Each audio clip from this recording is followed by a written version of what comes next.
Welcome everyone to Around the World in Evansville.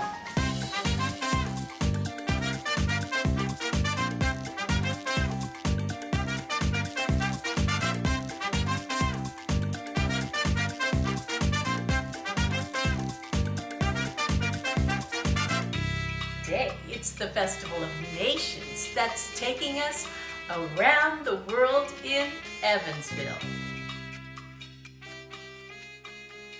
In April of 2019, my co-worker Jake and I hosted an EVPL booth at the Festival of Nations. The library had never put up a booth there, so we really didn't know what to expect. And oh my goodness, were we surprised. It was quite a celebration that showcased the diversity in our community and brought together families, community leaders, organizations, and businesses. The festival took place at the gym at Boise High. Now, if you've never been there, let me tell you, it is pretty big.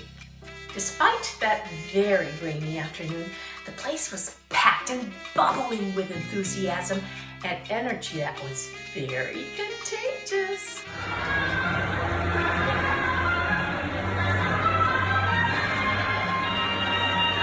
Needless to say, we were both very impressed with the quality of the festival, the students' engagement, the parents' involvement, local business participation, and the impressive turnout. After that, we were eager to participate the following year and make our booth even bigger and better. But then the pandemic struck, and all those plans were sadly canceled. Or should I say, reinvented. I recently Zoomed with two of the co-hosts of the festival to learn more about the festival's beginnings, achievements, and where it is headed. Today we're visiting two of my very favorite teachers, Ms. 𝐀𝐫𝐿 that's one of the founders of the Festival of Nations, and Ms. Neeti Moore. She's a co-host and coordinator of the Festival of Nations. Welcome, ladies.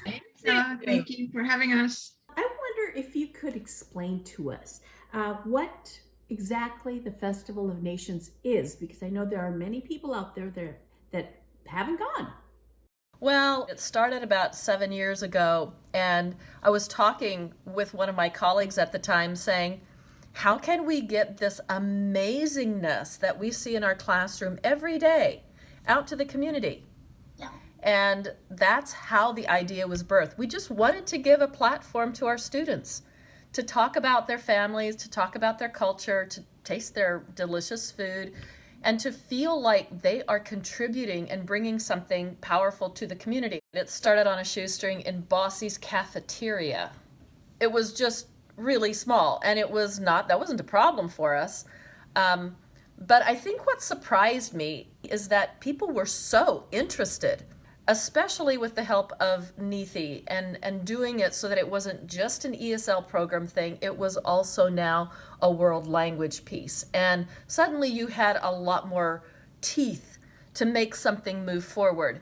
So we had it in the cafeteria for 3 years, and we just simply outgrew it. There were so many people coming, and there was no room to move. We went from 100 in 2014 to well over 600, 700 people in the cafeteria with booths and performances. So we moved 2018, we moved to the gymnasium, 2018, 2019, which you were there.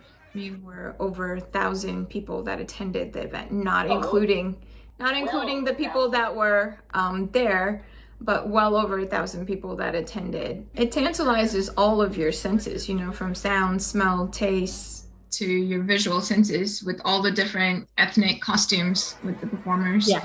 It's very colorful. It's very bright. I love it.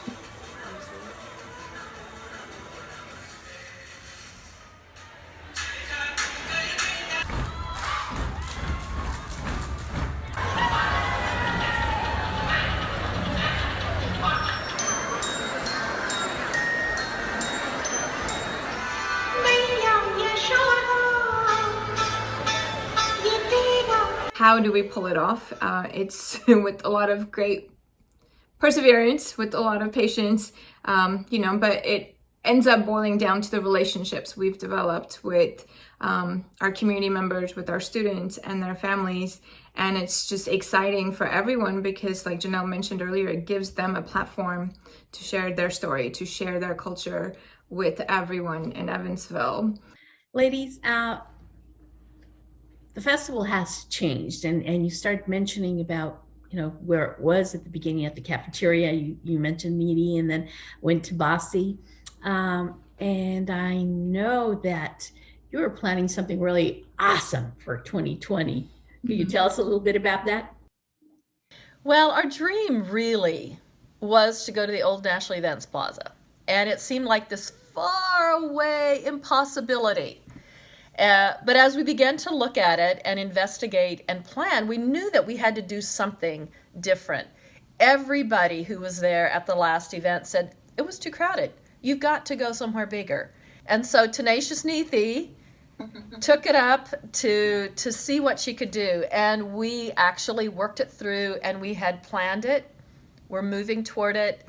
And it was very, very exciting. Unfortunately, about a month before the event, we canceled it. But they've been wonderful to work with, and we really are hoping to have it there in 2022. But this year we have decided to keep the momentum going and not to lose our momentum by hosting an international week. The week normally that we would host the festival, we have extended it to now a 5-day celebration in the EVSC. So it will be April 12th through the 16th. How can we get involved? Everyone can get involved in the community by first liking our Facebook page, where we will release on a day, every day that week, we will release a video that represents not only the student but our community population of one specific country in the EVSC. So example would be the Marshall Islands. The video will be released, let's say, on Monday. And in the video, we have country information, which you would find normally at the festival that students usually explain and share with you. We will showcase food and or celebration or performance as well in the video, which is also something that one experiences at our normal event. And lastly, we would showcase a local restaurant that has been generous over the years donating food, and or new restaurants that we have since the last event that we hosted. So everyone can get involved, and we're going to release these videos on Facebook and on our website, which I'm sure you will make available shortly. We have partnered with the Festival of Nations, and you can go right to our blog and from there link onto the Festival of Nations videos, their webpage, anything they post, you'll be able to go ahead and link from the EVPL's blogs too. Another feature of what we're doing this year is we have other teachers on the team who are putting together curriculum pieces for each of these countries, and they're doing such a stellar job. It's targeting elementary and middle school students. So these are wonderful resources for homeschoolers. They're wonderful resources for parents who just want to share something for their kids to do to learn more about the country. We're doing not only Marshall Islands, but India, China, and Mexico. But we really wanted to make that people could extend this to a bigger learning piece if they wanted to. That's fantastic. It's just fantastic. Ladies, thank you so much. This has been so informative, so much fun. Thank you again. Always fun to talk to you, Marisela. Thank And you. hopefully for soon joining us. we can have you back in my classroom. Yes. Hopefully soon. Soon. Bye-bye. Thanks Bye, again. thank you. Thank you for watching. And please check out our blog page where we will make all the festival's info available to you. See you next time on Around the World in Evansville.